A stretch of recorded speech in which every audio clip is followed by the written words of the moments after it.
नमस्कार, मैं हूं आपके साथ रोहित। एनडीए ने उपराष्ट्रपति पद के लिए जगदीप धनखड़ का नाम तय करके सभी कयासों पर विराम लगा दिया, लेकिन इसके बाद सबसे बड़ा सवाल ये उठा कि प्रधानमंत्री नरेंद्र मोदी, जिसे सबसे बड़ा तुरुप का इक्का मानते थे, मुख्तार अब्बास नकवी, उन्हें दरकिनार क्यों कर दिया गया? क्योंकि जब से उन्होंने मोदी कैबिनेट से इस्तीफा दिया, कयास यही लगाए जा रहे थे कि नकवी को ही उपराष्ट्रपति पद का उम्मीदवार एनडीए बनाएगी। तमाम तरह की खबरें भी आ रही थी, लेकिन जब एनडीए ने प्रेस कॉन्फ्रेंस की, जेपी नड्डा ने जब प्रेस कॉन्फ्रेंस करके नाम बताया तो उन्होंने कहा कि किसान पुत्र जगदीप धनखड़ एनडीए के उम्मीदवार होंगे और इसके साथ ही सभी कयास पर विराम लग गए। आपको बता दें कि नकवी का नाम इसलिए सबसे आगे चल रहा था क्योंकि नकवी ने बीजेपी के लिए हमेशा से फ्रंट से लीड किया। बीजेपी के लिए वो पहले ऐसे चेहरे रहे जो कि सांसद बने थे और उन्होंने मंत्रालय संभालते हुए बहुत अच्छा काम किया अल्पसंख्यक समाज के लिए। अटल बिहारी वाजपेयी से लेकर मोदी कैबिनेट तक के वो फेवरेट रहे। लंबे वक्त से बीजेपी का सबसे भरोसेमंद वाले मुस्लिम चेहरे बने रहे। इसके अलावा पीएम मोदी ने अपने कैबिनेट में उन्हें 3 बार वरीयता दी। पहली कैबिनेट में अल्पसंख्यक मंत्रालय की जिम्मेदारी दी। मोदी 2.0 में फिर अल्पसंख्यक मामलों के मंत्री बनाए गए। जब मोदी 2.0 कैबिनेट का विस्तार हुआ तब भी नकवी पर भरोसा जताया गया। मुस्लिमों को समझाने की जहां भी बात आई, बीजेपी के लिए नकवी ने ही मोर्चा संभाला। नुपुर शर्मा मामले में नकवी ने विपक्ष और दुनिया को अच्छे से जवाब दिया। जब राज्यसभा का कार्यकाल समाप्त हुआ, मोदी कैबिनेट से उन्होंने इस्तीफा दिया, तब पीएम मोदी ने दिल खोलकर उनकी तारीफ भी की। अब ऐसे में माना जा रहा था कि उपराष्ट्रपति पद के वो प्रबल दावेदार हैं, लेकिन जिसे पीएम मोदी तुरुप का इक्का मानते रहे हमेशा से, उनके साथ इतना बड़ा खेल क्यों हुआ, ये बहुत बड़ा सवाल है और समझना जरूरी है। मुख्तार अब्बास नकवी को दरकिनार क्यों किया गया, अब ये सवाल उठ रहा है। आपको बता दें कि अगर पॉइंट टू पॉइंट समझा जाए तो चीज़ें विस्तार से समझ में आ जाएंगी कि क्यों मुख्तार अब्बास नकवी को उपराष्ट्रपति पद का उम्मीदवार एनडीए ने नहीं बनाया। सबसे पहले तो बीजेपी सरकार अपने एजेंडे पर ही चलना चाहती है।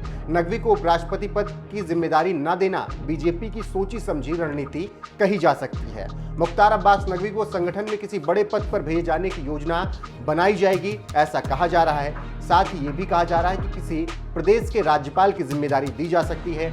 2 प्रदेश सबसे आगे चल रहे हैं, एक है जम्मू कश्मीर तो दूसरा है इस वक्त पश्चिम बंगाल, जहां से धनखड़ राज्यपाल थे। फिलहाल ये 2 राज्य के वो बनाए जा सकते हैं, ऐसा कहा जा रहा है। इसके अलावा और तमाम कारण रहे नकवी को लेकर कि उन्हें जिम्मेदारी क्यों नहीं दी गई। दरअसल अभी भी एनडीए जो जाट उनसे नाराज चल रहे हैं उन्हें वो साधने की कोशिश कर रही है। इसीलिए उन्होंने राजस्थान से आने वाले जगदीप धनखड़ को जिम्मेदारी उपराष्ट्रपति पद की सौंपी है।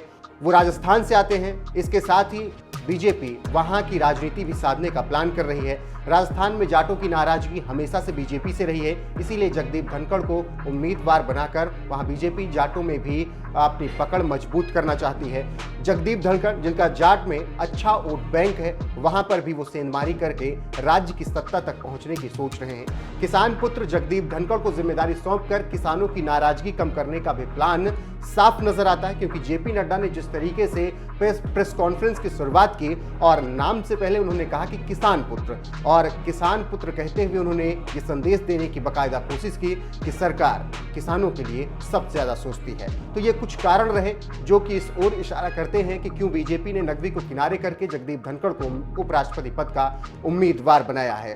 फिलहाल आपको क्या लगता है, क्या सही चॉइस है ये एनडीए की जगदीप धनखड़?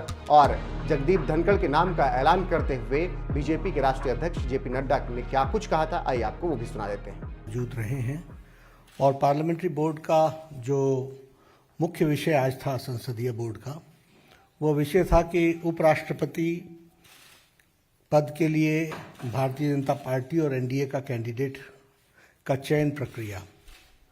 तो इस चयन प्रक्रिया के लिए हम सब लोग बैठे थे। आदरणीय प्रधानमंत्री जी की उपस्थिति में सभी बातों की चर्चा हुई। कई नाम हमारे पास आए जिन पर चर्चा हुई, बड़ी वृहद चर्चा हुई। सभी दृष्टि से चर्चा में, समाज की दृष्टि से, देश की आवश्यकता, बाकी सारी चीज़ों को देख करके सभी नामों पर बड़ा गौर किया गया। लेकिन सभी नामों पर गौर करने के बाद हम सब लोग और भारतीय जनता पार्टी की संसदीय बोर्ड इस निष्कर्ष पर पहुंची है कि उपराष्ट्रपति पद के लिए भारतीय जनता पार्टी और एनडीए के प्रत्याशी के रूप में हमारे किसान पुत्र श्री जगदीप धनखड़ जी को हम उपराष्ट्रपति पद के लिए अपना प्रत्याशी के रूप में घोषित करते हैं। हम सब लोग जानते हैं कि जगदीप धनखड़ जी, श्री जगदीप धनखड़ जी, ये वेस्ट बंगाल के अभी गवर्नर हैं और लगभग 3 दशक तक सार्वजनिक जीवन में इन्होंने काम किया है। धनखड़ जी एक साधारण परिवार से, किसान पुत्र, एग्रेरियन परिवार से, किसान की भूमि से आते हुए अपने जीवन में सामाजिक और आर्थिक बाधाओं को पार करते हुए उन्होंने अपने जीवन में उच्च लक्ष्य को प्राप्त करने में और सामाजिक जीवन के रूप में देश की सेवा करने में कोई कसर नहीं छोड़ी है। जैसा मैंने बताया कि वो एक किसान परिवार को बिलोंग करते हैं और उनका लालन पालन झुंझुनू के एक डिस्ट्रिक्ट के गांव में वहाँ हुआ और गांव के स्कूल से पढ़ाई करते हुए उन्होंने सैनिक स्कूल चित्तौड़गढ़ से अपनी शिक्षा ली। बाद में वो राजस्थान यूनिवर्सिटी में फिज़िक्स की उन्होंने पढ़ाई की और साथ में एलएलबी किया। वह फर्स्ट जनरेशन के प्रोफेशनल हैं, यानी वकालत के रूप में वो फर्स्ट जनरेशन में वकील बने और बहुत ही कम समय में उन्होंने अपने आप को राजस्थान हाई कोर्ट में एक सक्षम वकील, एक प्रसिद्ध वकील के रूप में स्थापित किया और साथ ही साथ सुप्रीम कोर्ट में भी उन्होंने अपना नाम एक वकील के रूप में स्थापित किया। So he is a first generation lawyer, first generation professional और सार्वजनिक जीवन में आने से पहले वो एक प्रतिष्ठित वकील के रूप में उन्होंने अपने आप को स्थापित किया। वो सुप्रीम कोर्ट में वकील थे जब उन्होंने पहली बार लोकसभा 1989 में झुंझुनू से चुनाव लड़ा और वहाँ से वो विजय हासिल की और बाद में वो 1990 से लेकर के 1993 तक वह parliamentary affairs, minister of state for parliamentary affairs के मंत्री रहे और बाद में वो राजस्थान के किशनगढ़ कंस्टिट्यूएंसी अजमेर डिस्ट्रिक्ट से विधानसभा के भी सदस्य रहे और उनका एक लंबा एडमिनिस्ट्रेटिव एक्सपीरियंस रहा है।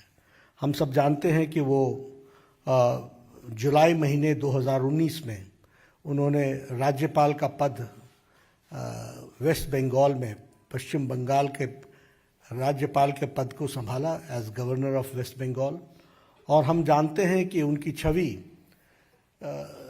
पीपल्स गवर्नर, लोगों के गवर्नर, लोगों के दिल पर राज करने वाले ऐसे शख्सियत के रूप में वो राज्यपाल के रूप में स्थापित हुए हैं और उन्होंने जिस तरीके से सार्वजनिक जीवन में सेवा की है और लंबे समय तक सेवा की है, इन सारी बातों को ध्यान में रखते हुए भारतीय जनता पार्टी और एनडीए ने ये तय किया कि किसान पुत्र, साधारण परिवार से बढ़ते हुए फर्स्ट जनरेशन के professional, fully equipped as an administrative capacity और जिनका सार्वजनिक जीवन में एक बहुत ही अच्छा योगदान रहा है, ऐसे प्रत्याशी को भारतीय जनता पार्टी और एनडीए अपना उपराष्ट्रपति, वाइस प्रेसिडेंट का प्रत्याशी घोषित करती है और आगे चल करके उनके नॉमिनेशन की तारीख भी तय होगी और फिर चुनाव की दृष्टि से तैयारी होगी।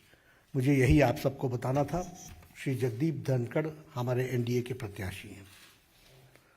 बहुत बहुत धन्यवाद।